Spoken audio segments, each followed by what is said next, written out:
Hello, everybody. Today we're going to walk through the Acumatica mobile app. One thing to keep in mind, 2022 R1 does have an updated version of the mobile app. It looks almost similar to what you see on my screen right now, except it gives you a little bit more functionality as far as dashboards and search features and saving favorites and things like that. And it's pretty cool. But I want to show you what it currently looks like in the versions before the 2022 R1. So what you see on my screen is you will see your tenant name and instance like that and different workspaces within the system, different screens. So when you click on any one of these, let's go into the employee time cards, for example.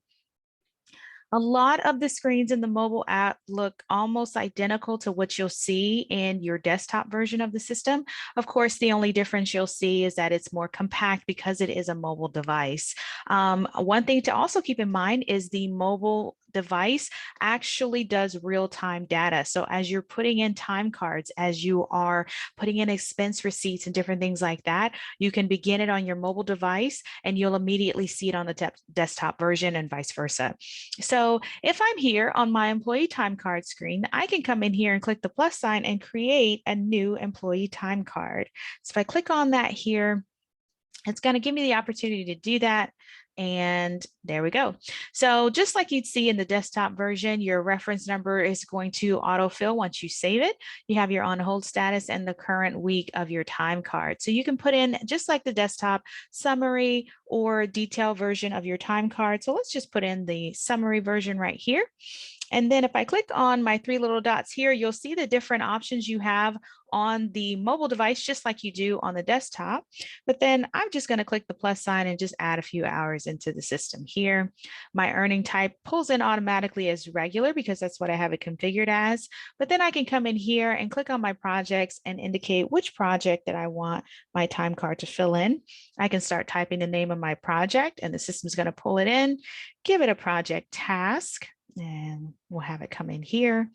My labor item auto fills because of the way we configured our instance, and I can even give it a cost code and put in some time. So we'll just do our default cost code and drop down here to Monday and say we'll put in about 4 hours and click our little done button right here.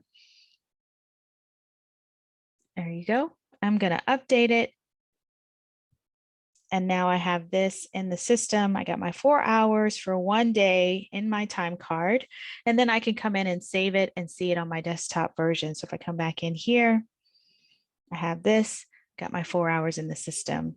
One thing you can also do in the system is you can use the expense feature. So if I was to back out here, you have the option of putting in expense receipts and expense claims.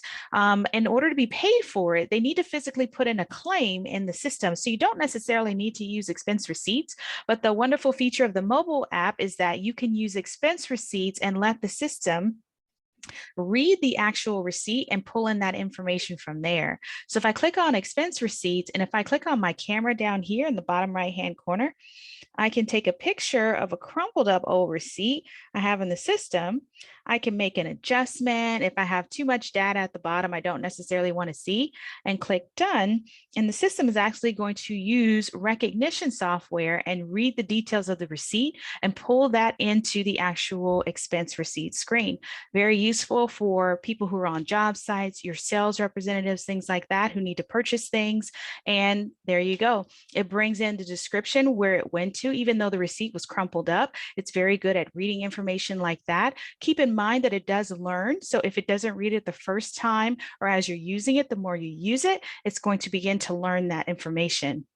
It pulls in the dates, and it even pulls in any default expense items that you indicate in the system, as well as the amount, and it read it all from the receipt. So I can save this here, and I can even go in and do a claim from here. I can do different things in the system, and it allows me to do it.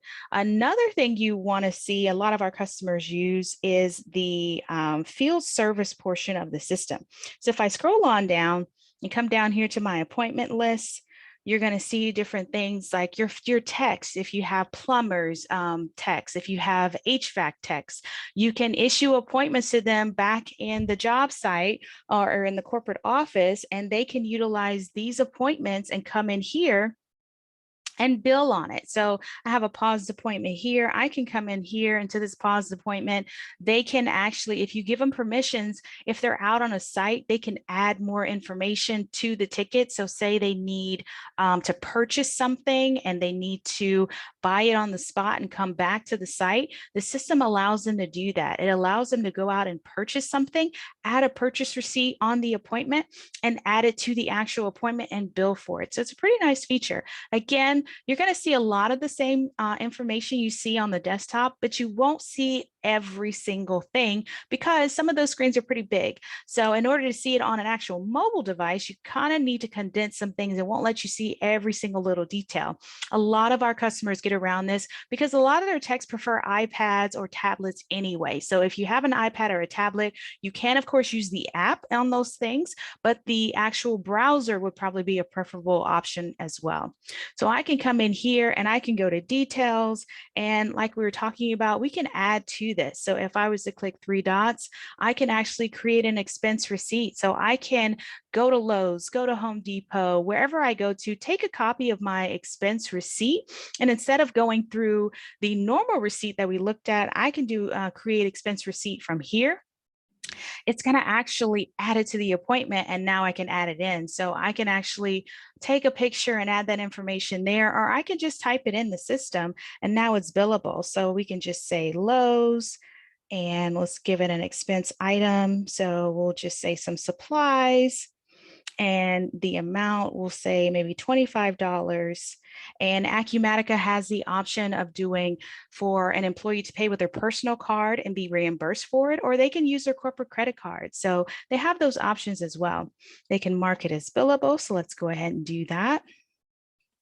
And then it's just going to pull in the billable customer information based on the project. So I can say it's for this project, indicate that here, or maybe I don't want it billable. And I can do that and just add another line back in the back office. So you have a few different options as well. So I can come down here to my details section, and that's where I'll see the details of whether I want to pay it with a corporate card, or maybe I'd like to pay it with a personal account and be reimbursed for it. So you have those options as well. And I'm just going to save it by hitting my save button here. And just like the desktop site, it is going to show you error messages. So you don't have to be concerned about the system coming in and just allowing the text to do whatever they need to, whatever they want, and it's not actually properly going to feed into your ledgers and on your projects the way they need to. So let's pull in a good GL account for this project and then save it. And now back on my appointment, I have all the things that I'm supposed to have here, but my technician was allowed to add things on the fly because it happens a lot. And now you can make it billable if you want to. We didn't in this actual instance, but you can, and they can move forward with their appointments. Another thing you can keep in mind is that you can take a lot of screens in Acumatica and do what we call exposing it to the mobile app. So for example, if there's a dashboard you want visible on the mobile app, if there's a generic inquiry, so maybe I want to see a list of my projects, for example, and I want to see it here, I can expose it to the mobile app and you can see a lot of those features. And again, you won't see absolutely everything because if you've been in Acumatica, the project screen is a pretty massive screen, but it does show you a good deal of information. A lot of our customers, especially in the construction industry, or they purchase projects in Acumatica, very nice, very useful feature for time cards, expenses, for the project management piece, and definitely a must-have for anyone who's getting field service. If you'd like more details or a more in-depth demo on the mobile application, go ahead and reach out to your strategies group sales representative and we'll get that scheduled for you. Thank you so much, and we'll see you in our next video.